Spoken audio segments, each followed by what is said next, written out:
All right, last question. I got one more for you. You got time for it? Sure, All right, awesome. absolutely. All right, so again, 36 years in the business, long time writing. You say you don't really write much anymore, but the music business has obviously changed between 1980s and the 2020s. What similarities and differences do you see in songwriting between the time you started and the time that we're in now? Well, the song form is pretty much the same.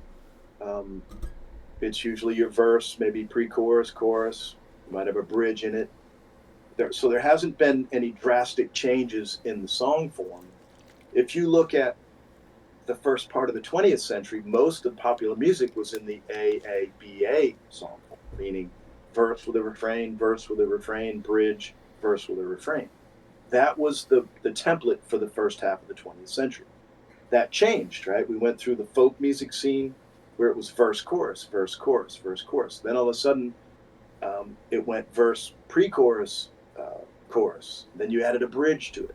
So that's something that hasn't drastically changed.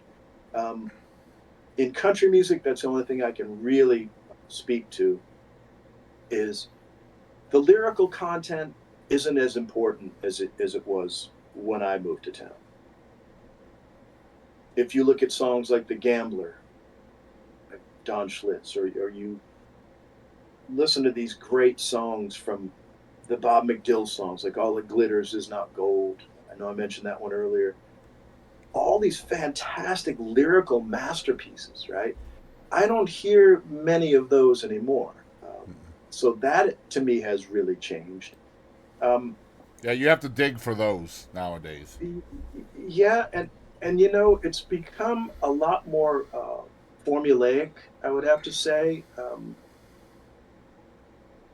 and this isn't really part of the songwriting process, but what was a beautiful thing about the 80s and 90s country music, someone's voice came on the radio, you knew who that was immediately. You're Yep. like, oh, there's George Jones, there's Reba, there's um, Mo Bandy, or there's Garth Brooks, or that's Randy Travis. Nowadays I couldn't tell you one person from the next.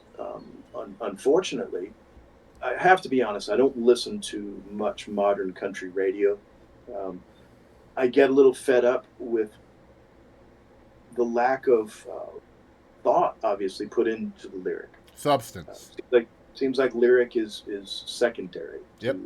to. It's not a story song genre anymore, for the most part. Now there's some good ones that will squeak through now and again, um, but that was really important. Lyricists were really important in those early decades that I was here. And the music part, the musical adventurous part, was you had to be careful when you were writing back then. If you had too many chords, they'd say, "What are you writing? Jazz?" If you put too many strange chords in there. And nowadays, you'll hear some uh, harmonic inventiveness, but for the most part, it's that is very formulaic as well. You've got the same chord progressions, you've got the same, and I don't think that's the songwriter's fault. I think it's No, I it's don't think so. I think it's when radio was consolidated, Mm. when they have these playlists now that are so controlled by people that don't know anything about music, are making the decisions and making the publishers and songwriters fit that music into this little funnel Hmm. to go out there. I'll tell you a quick story. I had a single called "Blossom in the Dust," which was on a girl named Mallory Hope, Hmm. who was a fantastic singer. She had a semi-hit. Ours was a single. We got into the 40s, and then the label just kind of um, didn't support her the way she needed to be. But I remember watching it in the early weeks. So I'd get online and I'd look at the different radio stations to see who had added the song to their playlist. And I was not paying attention for a second, and I looked and I went, "Oh, I thought I had switched radio stations." So I hit the back button, and back went. It's the same And format. It just had different call letters. yeah, So yep. it was owned. The Seattle station and the Atlanta station had the same playlist because they were owned by the same company.